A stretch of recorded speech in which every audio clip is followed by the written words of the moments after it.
What is up, y'all? Will here with Schedulefly, and this is the Restaurant Owners Uncorked podcast brought to you by us here at Schedulefly. Simple, web-based restaurant employee scheduling software backed by legendary customer service. Like, for example, my cell phone number is on our website on like 3 pages. And this is my cell phone. And if you call it, you'll get me. Or if you text me, you'll get me. So legendary customer service and a low price point. We have been doing this for 18 years since May 1st, 2007. We have yet to raise our prices. Not saying we never will, but I am saying we never have in 18 years. So simple tool, great support, low price point. If you are on pencil and paper or Excel, give us a try. It's 30-day free trial. At least try it just for efficiency of creating schedules, for better labor projections. And honestly, folks, these days, think about your staff. My daughter worked in a restaurant where they had to get an Excel spreadsheet screenshot attached as an email sent to them every Sunday. And her and all of her peers looked for jobs elsewhere because they're used to having everything in their palm of their hand. So we have an app. Let your employees have everything. It's great for the employees. It's great for your managers. It's great for everybody involved.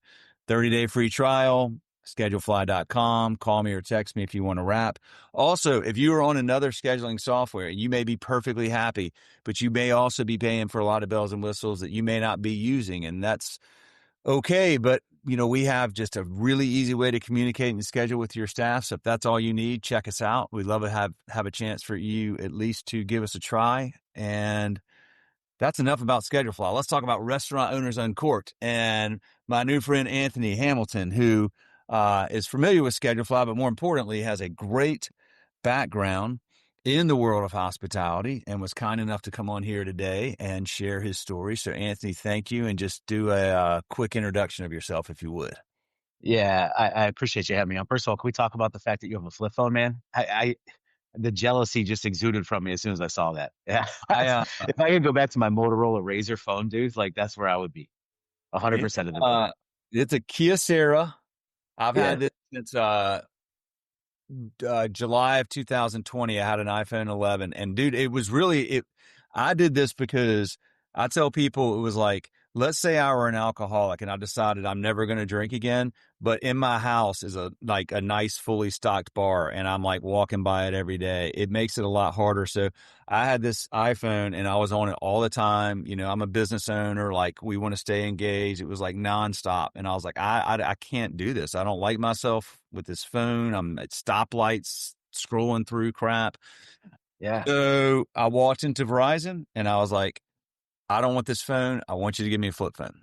And the guy was like, come on. And I'm like, I'm serious. And he goes in the back because they didn't have any on display. And he's like, this is what I've got. I'll sell it to you, but you'll be back in a week. And I was like, you're probably right. And you know what? It's, here it is. Yep. I'll tell you what, you just hit me with a ton of bricks there. Well, I'm not going to lie, because I did the same thing and I always have to be mindful, right? And mindfulness is always this trend. And I'm big into the yoga and the meditation and all that jazz. But I find myself perpetually distracted by what's on my screen and not what's around me. So I'm very much not in the moment. And I just got chills thinking about, man, what I love to have I was like, seriously, I might just pattern your style, man. I might just pattern your style. I love that. It's hilarious, dude. I will send you the link to this.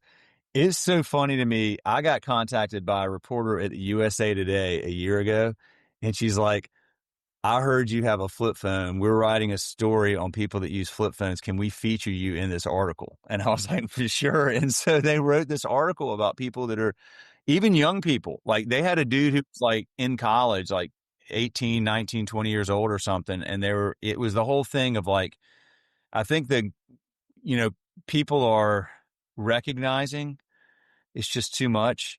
The problem is it really is hard to make that transition. Some people are doing it where they have their iPhone during the week for work, but then on the weekends they have a flip, something like that. But yeah, it gets texts and it does calls, and I mean, that's kind of what I need. And then I'm like a early 2000s dude. I have a flip phone and a laptop, right? So my email comes to my laptop and my laptop sits on my and Well, listen, as a business owner, I can appreciate that because I get bombarded every day with communication, which is I need to, right? Because I'm in the fray of it, and I like to be the conduit of communication. But again, it's too much. And then what happens, to your point, the minute I have a moment of downtime, I'm not relaxing or being in my space. I'm looking for more information. So I'm on my phone scrolling. I'm looking through emails, make sure I didn't miss anything. I really like setting myself up for success this way. Like, again, I'm probably going to pattern your style, bro. We go to my local Verizon and see if they got a flip phone. I'll carry Yeah, an iPad in my bag. If I need videos, then I have to go through the effort of getting the iPad out rather than just habitually gravitating towards that screen. that's it. I That's love it. this. It makes it not as easy, and you realize, dude, I'll tell you what happens is it's signal and noise, right? Like Yeah, yeah, you get the signal. Like with this thing, you're going to get the signal, which is the stuff that really matters, but it just eliminates the noise. And yes, yeah. if you're into yoga and you're into meditation, you want to talk about like being intentional and being present. Mhm. That was my big thing, honestly, dude. I got 3 kids and I was like, I'm not present. Like I'm here, but I'm not, Right, right. right?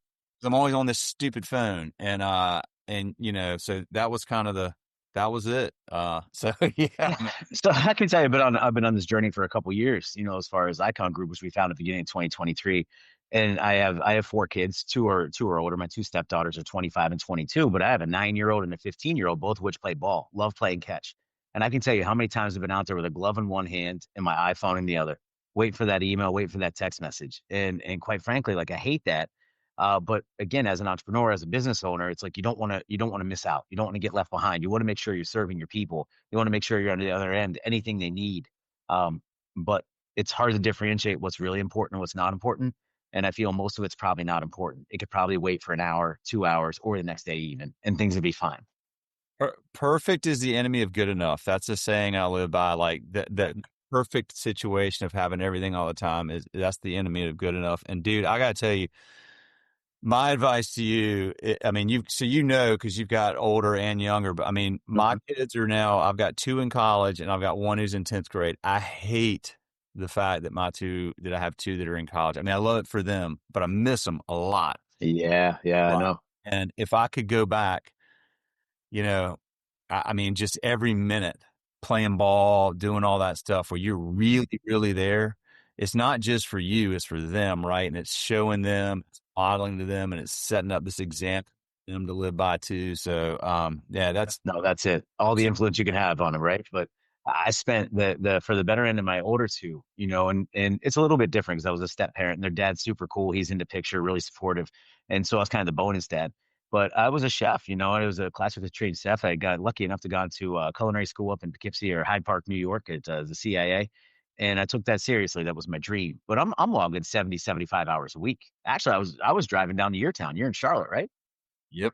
I was driving down there twice a month to work at a restaurant. I was director of operations of a restaurant group here in Cleveland, and we opened a restaurant down there, uptown. And I was down there once or twice a month on a regular. And so you're doing 3, 4, 5 day spurts, and I'm traveling all over the country to do these charity events, which were all fantastic. But what I realized is I missed every birthday. I missed every basketball game. I missed everything for the sake of work. And it was not compromised in my brain. It was like, this is what I have to do to be the breadwinner. Um, Now with my younger two, I position myself to where I have balance in life. And there's a rule around my house. And again, we like baseball and softball a ton. So if anybody has to play catch, I drop on them to only play catch. And I always try to tell myself, like, I'll never get that back. Right. So my 9-year-old won't be 9 forever. My 15-year-old will be 15 forever. Here in a few years, and it goes by quick, no one's going to ask me to play catch anymore. So I guess I'll just be in the backyard throwing pop ups, right? And just catching them myself because my dog just runs away with it. He doesn't throw it back. Right. So it's not as fun. Um, Boy, that's a really profound way to start a show, and it's kind of stimulated off a flip phone, man. That's you got me reeling. Well, We can stop recording now. I think ask and answer. We're done.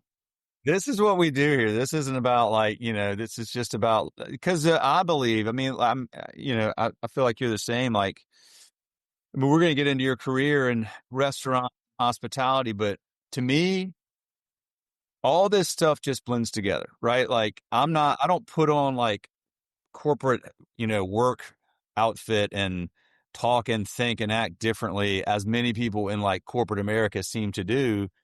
To me, this is all this blended thing, and you just kind of have to find the confluence of like your work, which you have to do to support your family, but then taking care of yourself mentally, physically, as a parent, as a spouse, as a friend, in your faith, or, when just how, whatever aspects of your life, like it all blends together. And that's what everybody's looking for, especially in hospitality, because hospitality is 24/7, 365, almost never ends. I mean, most people don't go home from their job and get a call at 3 in the morning that the freezer just broke and we got to go over there and get all the food out and move it. Like, that's just not a thing except for in It hospice. happened to me 9 months ago. Yeah, man. Midnight, my partner and I with moving vans, getting our coolers emptied into a reefer truck again, early wee hours in the morning because of the power outage. No joke. Get off my couch, get dressed, and drive. I mean, that's it. Like, hospitality it is just such a unique industry. And so Mhm.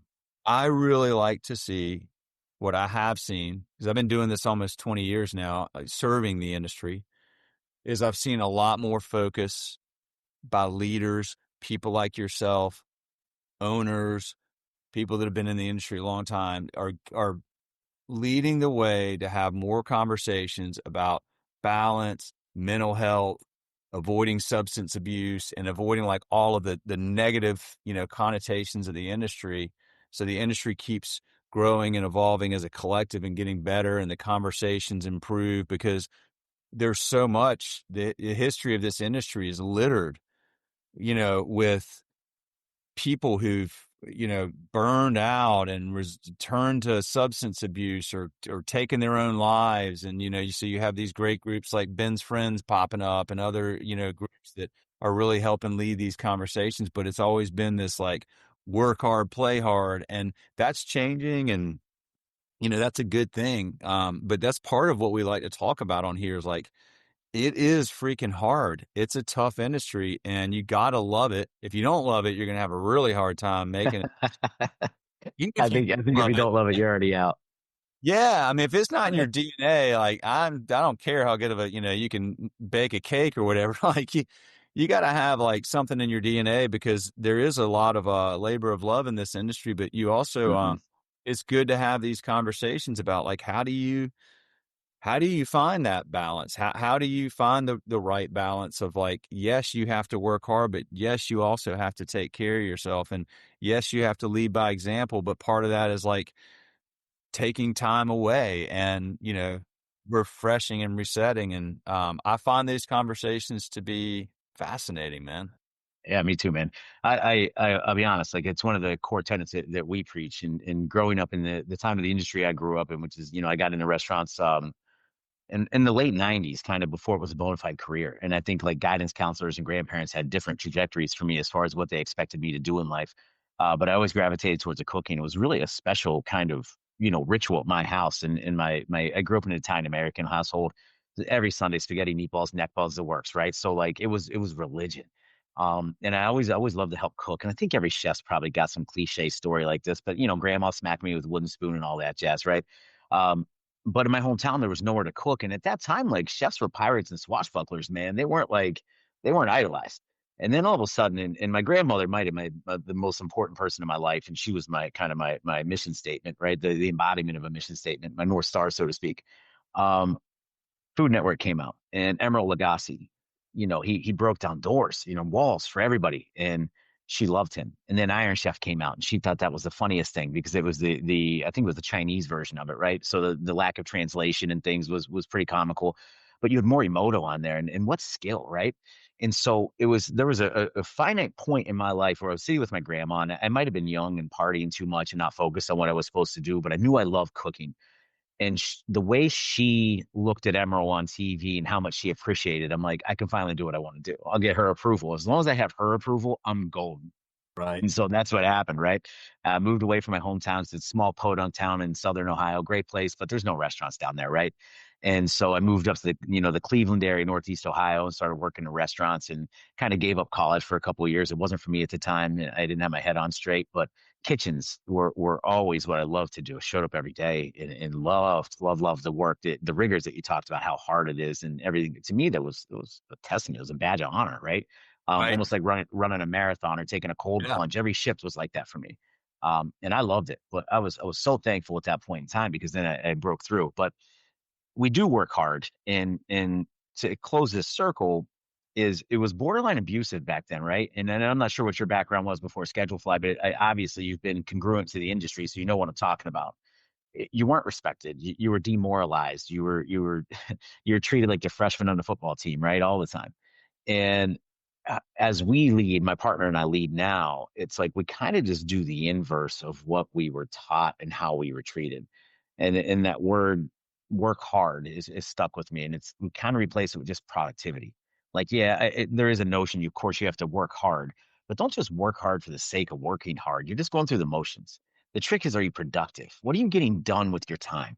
And so our managers and we have a couple director of operations and then, managers, we have a pretty good insulated setup so we can still enjoy family time. Um, but one of the things that we look at is if they work more than 50 hours a week, I question why.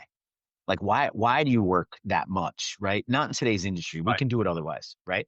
Back when I was growing up, they rung me out like a towel. It was like, how much can you work? Where's your threshold? Is it 75? Is it 80? And that's what I expect. But to your point, I had no balance. I might have had work-life balance, but that's a two-legged stool. I had no third leg in my stool, and that's me. What was I doing for me? Was I going fishing? Was I going running? Was I doing yoga? Was I hanging out with my friends? I wasn't. I was serving my kids. I was serving my job, and that was it. So my stool was falling over all the time. And I think that the falling over is a perfect metaphor for burnout, right? To what you said is I can't keep my stool up no matter how hard I try. And so we're very adamant, especially in today's labor market, because they kind of demand it. But we're very adamant about everybody being balanced, being productive, being satisfied with what they do, but not killing themselves, being able to have time at home, being able to have time for themselves. And we implore it, in fact. We give as much autonomy and flexibility as we can, especially the higher up, like, the GMs and the director of operations. I don't know the last time I asked what their schedule was. And quite frankly, I try to make it none of my business what their schedule is. What I look at is their outcomes. Did they get the work done? If they get it done in 10 hours, congratulations. You should write a book and make a lot of money. If you're doing it more than 50 hours, maybe I should help you. Let's talk about what's important, what's not important. Because I want you well. And what we want is we want long-term sustainability and cohesion of our teams, right? And so if I can keep everybody happy, I can keep everybody healthy, I can keep everybody balanced. Well, I love these people. I hired them in. I want to keep them forever, right? So the last thing I want to do is burn them out. So I want to make sure they have the best situation they possibly could. And then maybe I get to keep for 10 or 15 years, right? Also, in my position, and I'm sure you can relate, I don't feel good when I'm working 50 hours a week, 55 hours a week, maybe 60 sometimes, because in my position, it requires a little more. And this is kind of different for me, right? But for them, it's like, I don't want them working 60 hours a week for me. I don't, for our company, that's not reasonable. It just doesn't feel good, you know? Be balanced, enjoy life. That's what it's about. And if I can give you a nice piece of that puzzle, a good income, a good livelihood, and a job that you love and you're stimulated and you feel self-worth, and then you can go do all the other stuff that brings you that, job done. Love that. Love that. Do you follow or know who Gary Vee is? Yeah, of course. Yeah, of course. He says, I was actually just talking about how we all suck at hiring the other day. yeah, I saw he said something once I just completely relate to. He's like, if you own your business, your employees are not supposed to be working harder than you. You own the Right. business. Like, Right. you're the one who has the incentive to work harder and should expect them to work harder than you. Do not expect them to care like you do. Like, that's not the point. Like, don't, that will never work. That's not sustainable. They'll never stay with you. When there's a group in Greenville, South Carolina, a restaurant group down there that, I think it's just such an incredibly run group, Table 301 Restaurant Group. And Carl Sobocinski owns that group. And I went down there and had him on the podcast, and he told me something that I'll just never forget. I thought it was like it was just such an incredibly meaningful way for him to help assure that people stay with him forever, which they do. Every 5 years, if you are a manager of any sort across their like 8 or 10 restaurants, every 5 years, you are required to take a month off of work, Love paid, it. paid, Love it. no text, no email. You may not even go into the restaurants. Like, you have to take a month off. I'm going to pay you and go do something that has nothing to do with our restaurants for a month. And like, they started doing that like 8 or 10 years ago. They've got people that have already started going through their second round, and those people stay with him forever. Like, uh, and that's like one of the reasons. But I was like, that's one of the Well, things I think I've it's ever. cool. No, Yeah, that's cool because that's a microcosm of his being, his mindset, right? So that's just one piece of the puzzle. And if he's thinking like that and treating his staff like that, inevitably he does that across the board. So across. it's no secret, right? But that lack of selfishness from an ownership standpoint, again, it's funny because in business we forget about what business we're in, don't we? It's hospitality. We want to make people feel amazing. And if I can be a steward of them feeling amazing, I know I'm going to have stickiness. I know I'm going to have better productivity. I know they're going to get on the bus. They're going to share the mission. That's exactly right. Yep. And I mean, keeping people around for a long time and helping them grow is like one of the most important aspects of building a successful business, right? Because turnover is freaking, it's expensive. It's Yeah. immeasurably expensive. It messes with, Actually, Cornell measured it, believe it or not. what's that? Cornell measured it. It's like $5,680 every hourly employee that's been with you of something like 6 months, right?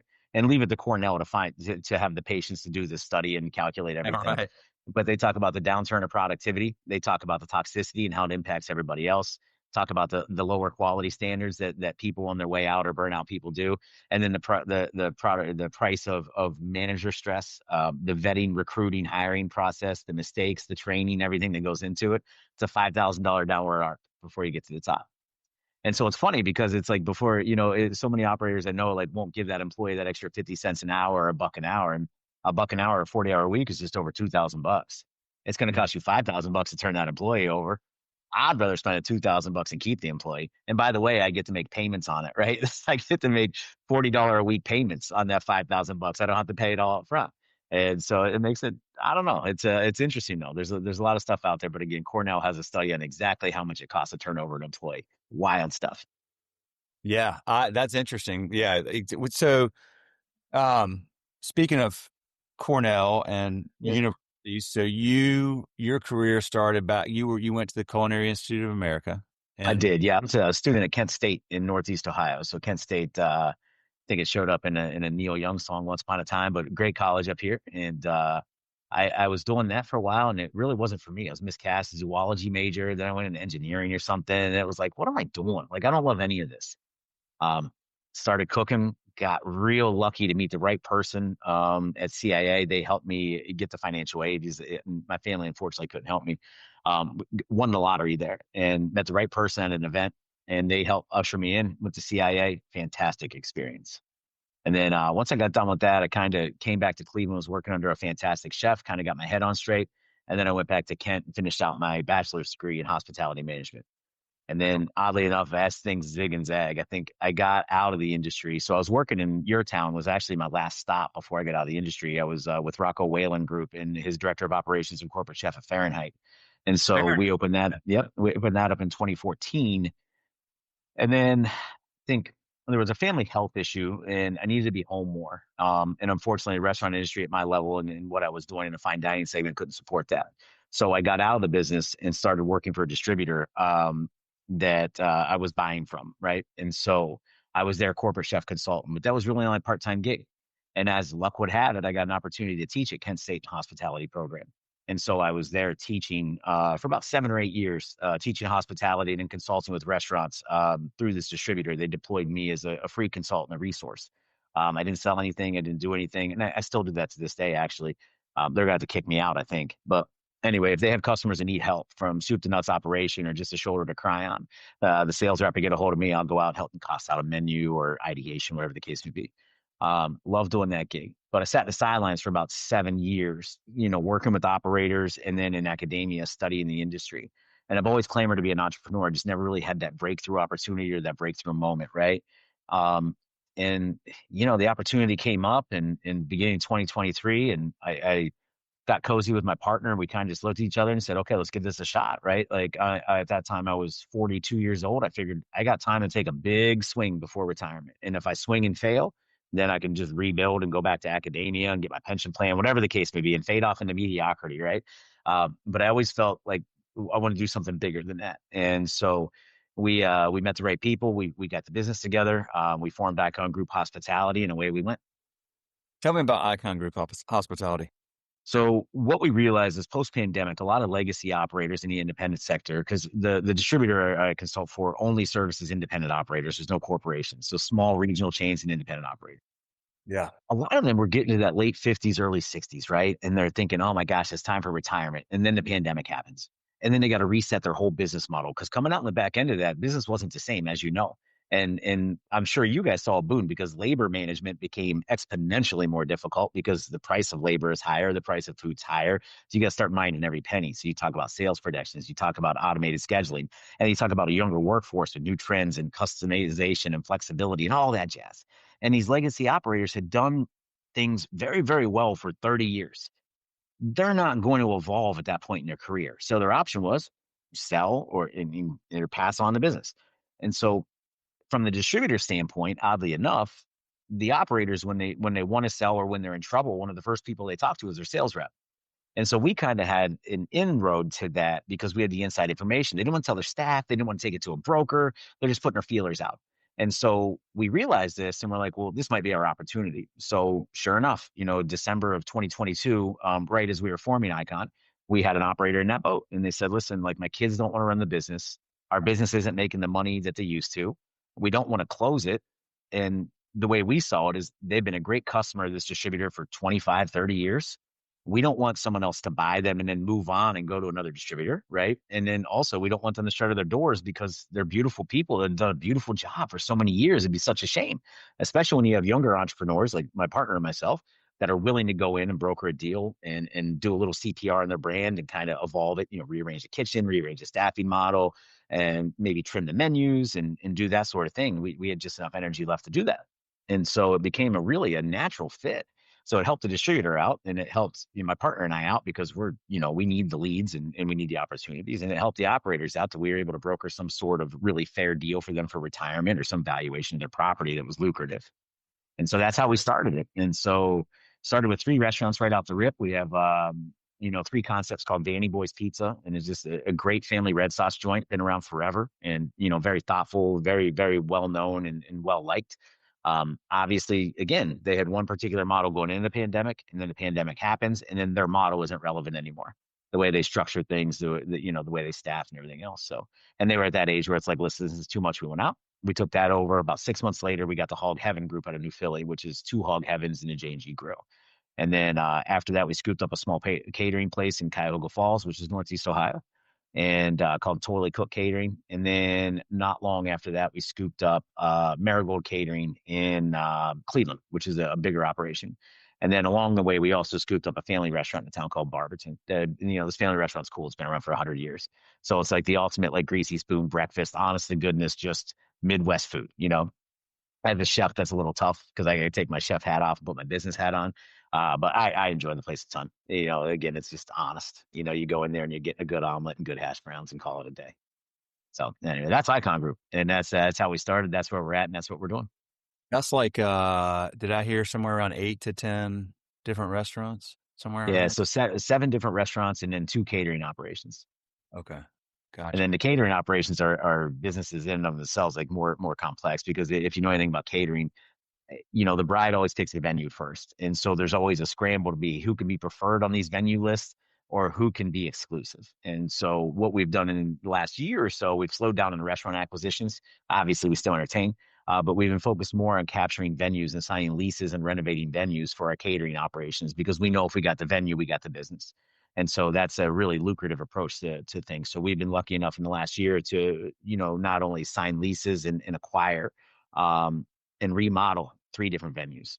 And so now we have exclusive adults. I did. I did. Yeah, Lauren was obviously there. Pretty much every day. I did. Yeah, Lauren was obviously there. Pretty much every day. She still is. She's very involved in Moda, and she definitely had a point of view. What was right and what was wrong. So working with, she still is. She's very involved in Moda, and she definitely had a point of view. What was right and what was wrong. So working with founders. I don't know if you work with founders. Yeah, a lot. It definitely takes certain skill set. Pull together your own capital. Like, how do you finance a deal like that? Is that like an owner financing type thing, or? Yeah. So listen, and quite frankly, the move in acquisitions for and understand I'm not the finance guy. My partner's got an MBA in business finance and a master's in business analytics, right? I'm the lunkhead chef who works on people and operations, right? So I'm culinary people operations. But that being said, that one was pretty interesting because again, when you look at the valuation of a company, and I don't want to disclose too much. It was a good moment for me. Did you have a lot of autonomy? Half to 3 times their cash flow, right? For the last couple of years. So you aggregate their cash flow for the last couple of years and say, okay, look, if you made $100,000 cash, the last 3 years, you're worth 300,000. That's the asking price plus your FF&E, which is furniture, fixtures, and equipment. So sometimes with these, you can broker a straight, loan deal or a cash deal where you buy it outright. Maybe you go to the bank and get financing. The best case scenario is you convince the former owner to be the bank and hold the note because that way they're not dealing with all the capital gains and then they're living on a payment system to where we finance it through them as opposed to a bank. And then sometimes if they're underwater, meaning they haven't made money and they don't have a true valuation, but we've known them and we've worked with them and we know the viability of their brand, it breaks all the rules of business. But this is where the emotion comes in, is we know if we tweak this and tweak that, we'll be profitable. So then you try to honor their legacy and broker them a fair deal. And maybe you have them take a ride with you. Like with our success, we'll give you success. So you build in a percentage and say, okay, look, like you'll get a certain percentage of our profits or a certain percentage of our purchases or however you want to structure it, for as long as we're around, right? And so if you trust us and believe in us as we believe in your brand, then take a ride with us, right? Rather than anybody coming off with cash, we'll go low risk and then we prove what we can do. And then every month or every quarter, every year, you cut them a rebate check or you pay them somehow, some way. But there's multiple ways. We've done it a multitude of ways with all our properties. Everyone's like a unicorn, and it depends on what the previous owner, what position they're in, and what they're looking for. Are looking for that cash influx so they can reinvest it, or are they looking for a retirement, like kind of like a pension where they get solid payments all the time? So it really just depends on them and what gets discussed at the negotiating table. I don't know what the numbers are, but I mean, I know that I guess it's something like 70% of restaurants are independently owned, and I mean, it seems like there must be a lot of groups like yours, or I hope there are, I hope there will be around the country, because if that many restaurants are independently owned, that's no different than the trend you're seeing just in like blue collar businesses, electrical contractors or whatever else, where there's a lot of boomers who own these places who are going to be retiring in the next 10 to 20 years, who probably don't want to just close their doors. So I'm assuming there must be other groups popping up that are like, regionally and big markets that are doing what you're going, hey, like we can help your brand live on. Sure. Which is, I hope that is happening, because that's a great thing, because, these places are institutions in the towns that they're in. They've been there for a long time, even if it's the greasy spoon, and that's a comfort thing for people. People especially in like small towns and rural areas, and maybe outside like the major city, where people like they really take pride in their local businesses and their independent restaurants. I live in Charlotte, but I live in Waxhaw, which is where I am right now. You might know it from being around here. Like everything down here is just a bunch of little independent, shops and restaurants, and people are proud of those. They don't want to see them close. Like, so Look at your company. Would you like to see it close? You put your blood, sweat, I know exactly. No, you want it's a pride piece, right? Yeah, and you want it to carry on with somebody that, and I guess this is the piece of it, which you all have done a good job of this. Clearly, Anthony, is like you want it to carry on, but then you want to like take very seriously vetting who you're talking to, because are they going to improve the operations and the outcome of the business, but while not losing what makes the brand so special, right? Like, I mean, in business so often, and we see this in software, and I mean, I've been through this in a previous business, private equity comes in, and loves your brand, but then buys the brand and then runs the brand off of a spreadsheet. And it's all based on numbers. And then it kind of strips out the soul of the brand. And then the brand doesn't live up to the promise of the brand anymore. And it becomes something totally. That's it. And to your point, in our world, it's incredibly difficult because those small businesses in small restaurants in small towns, a lot of their identity is the owner, right? And so when that owner retires, we always take a beating on social media. Always, it's so funny. And it's like our goal is to change as little as possible. Right. So when you're taking on a Danny Boy's, which has been a successful brand for so long, and they got really good pizza, really good pasta, and a really great vibe to go sit down and relax. But the former owner, Rob, the man was a legend, and unfortunately he passed away recently, and it just broke my heart. But he was an absolute amazing human being. Everybody knew him. He spent time at the restaurants. No matter what we do, we can't emulate Rob. We can't do that. There's nothing. So we'll we'll take over and people find out we changed nothing. We changed nothing. But then on social media, they'll be like, these new owners, blah, blah, blah. They did this and they did that. like, he didn't do anything, but we're not Rob, so we don't get away with it, right? But we have to fight through that a lot. And actually, we're doing a lot. My partner and I always wanted to hide out behind the scenes. So we never really wanted to be the faces of the organization. But we're at a point now where I think we're going to have to come out behind the curtain and let everybody know, because we do dabble in small towns. We do dabble in independent restaurants, and people need to have some semblance of an affiliation of people associated with the brand.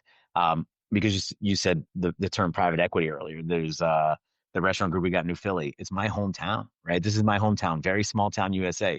People still think that we're some corporate conglomerate that came down out of the big city of Cleveland and gobbled up this small brand and make it uber corporate. It's like, we're just a couple dudes doing business. That's it. So we got to do a better job of, and we're in a process now of getting our website out there and some testimonials and a lot more content featuring my partner and I, Georgie is his name, to talk about who we are, what our ethos is, how we operate, and let the people know that it's not some nameless faceless corporation or equity firm. It's two dudes, just doing their best. That's what we're doing.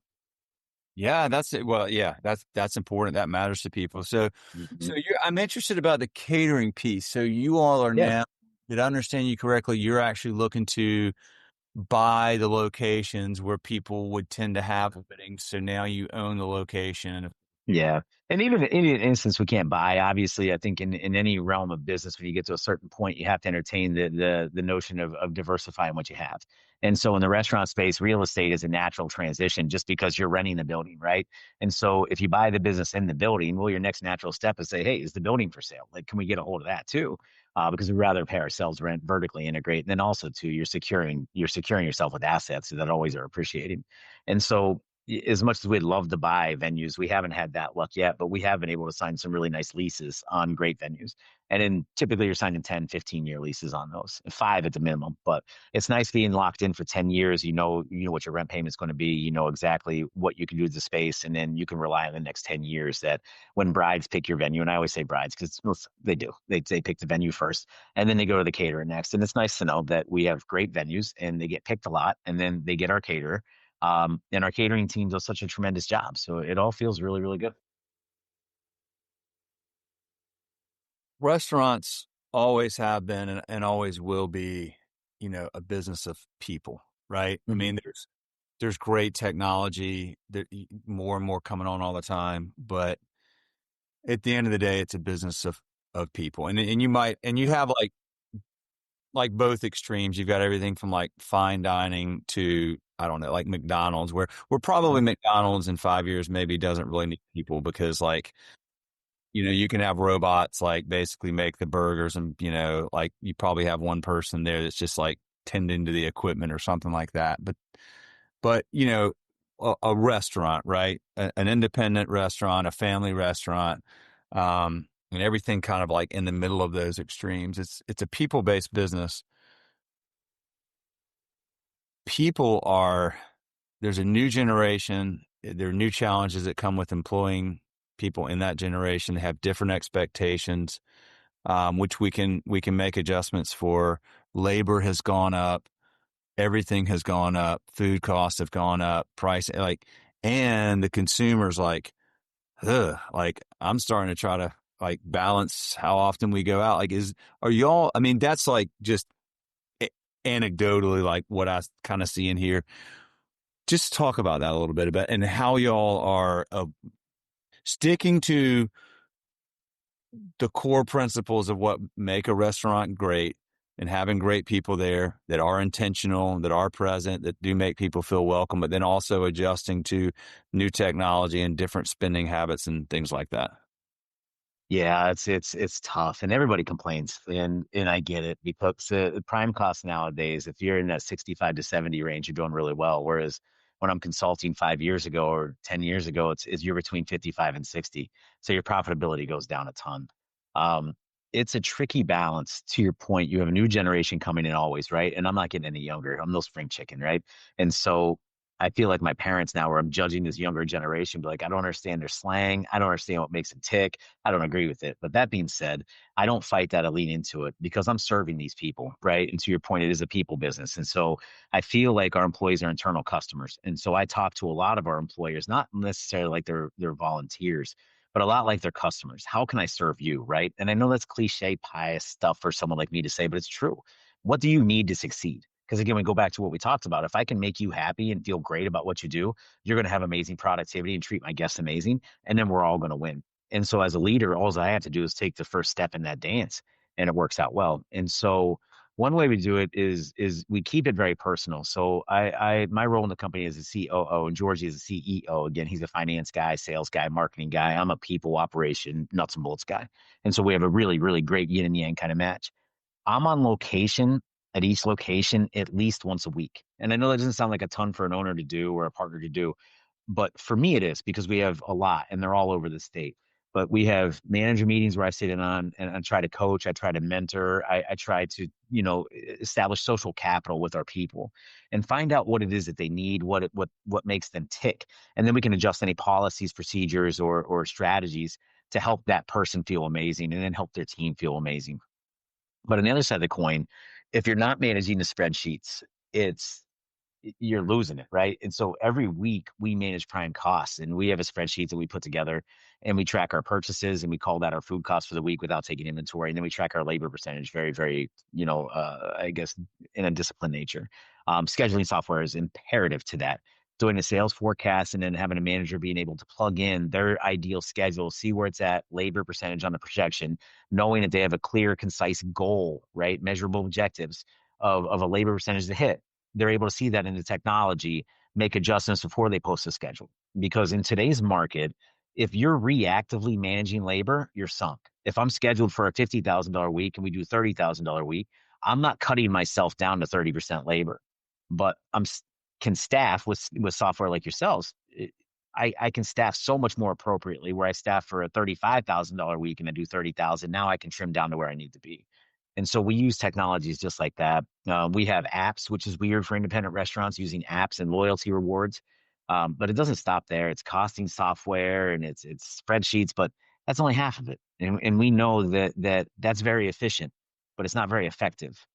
The people part is effective. The social capital, the high fives, the hugs, the fist bumps, that's effective. And so we have this nice blend of efficiency and effectiveness. And I think that's been the secret to our success most of the way. In fact, I was reading Unreasonable Hospitality a few weeks ago by Will Guidara. Have you heard of this?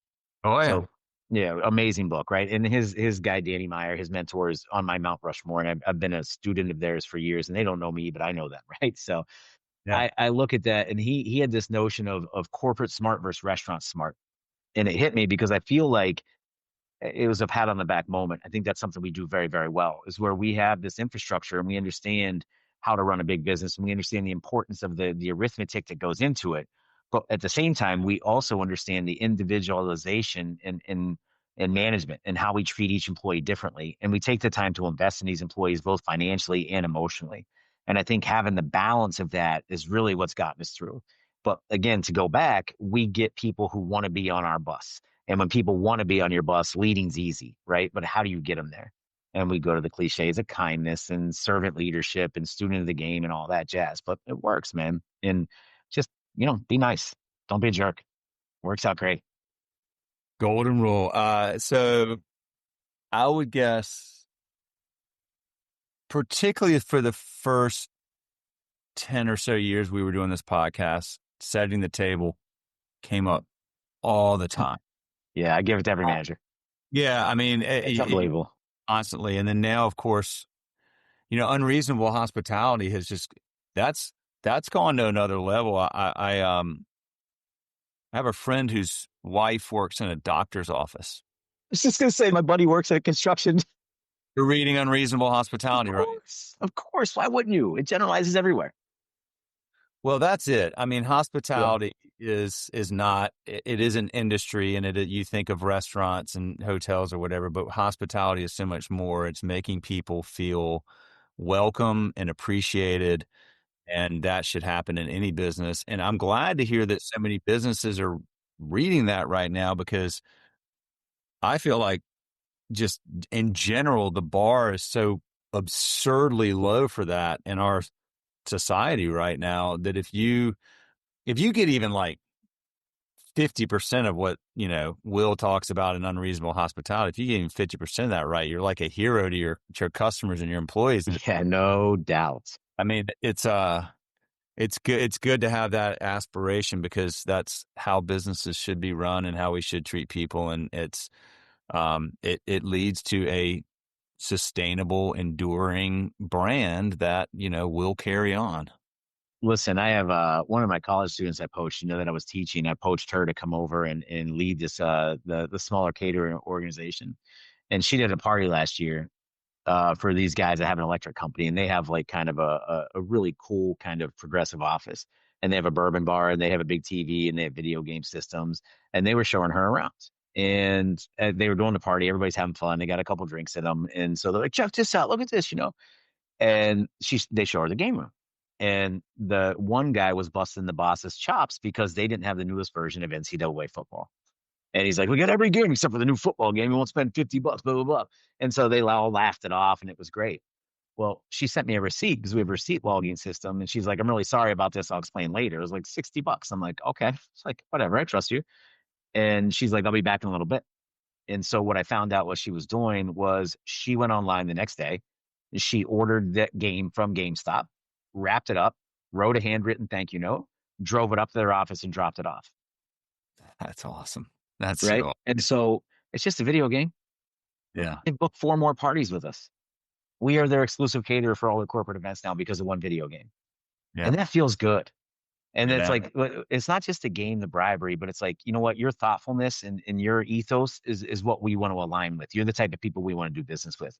She was 24 years old at the time. I'm not sure she understood the full ramifications of what she was doing. But those are just one example. And our crew at North, too, they're a little more experienced, and they do an incredible job with that sort of stuff. But it boils down to giving people more than they expect. How can you create that wow moment, right? Yes. And I think Will talked about in the book, they have the dream weavers, right? Just craftspeople sitting in their office making teddy bears out of kitchen towels or whatever. Like, that's wild. And that's 3-star Michelin stuff where you have the budget and the resource for it. But even in the independent realm, there's always a little something you can do. Even if it's just a note on the guest check, or, it's those little things just to make people smile on their way out the door. And that's one of Danny Meyer's core tenets is, if they leave with a smile, they're coming back. Right. And that's important. Also, doesn't that stuff feel good? Isn't it fun? Yeah, that's right. Exactly. Totally agree. Last thing I'll ask, I've been trying to get good at remembering to ask people this. If you were sitting here and you had an audience of your customers across your different brands, mm-hmm. and they were watching, and you say something to them, what would you say? Thank you. Thank you for choosing us. In today's world, with the economy the way it is, I think the customer has a finite amount of disposable income. And I look at it like buying a bottle of wine or playing a hand of cards. Like, the money in your wallet, you're going to pick a restaurant to go to. It's a gamble, isn't it? And we all know our favorite restaurants. There's been some times we've had a bad meal there. You go in, you pay the $50, and it's like, it didn't meet expectations. And other times you go in and you pay $50, and it's like, jackpots, is the best meal I ever had. And so obviously, as operators, we try to combat that. Consistency is one of the biggest words in any restaurant. Everybody talks about it, right? And for that reason. But I thank the customers for taking the gamble on us, for using your precious time, your disposable income to come into our place. Of all places, there's saturated restaurant landscape out there. You come to our place. And I just hope we meet your expectations. Boom. Love it. That's fantastic, man. Y'all, thank you for watching. Thank you for listening. I am trying to remember at the end of every episode to ask people to please give us a rating for Restaurant Owners Uncorked, whether it's on Apple Podcasts or Spotify, or if you're watching on YouTube. go in there, click that 5-star rating. If you add a comment, that's cool too.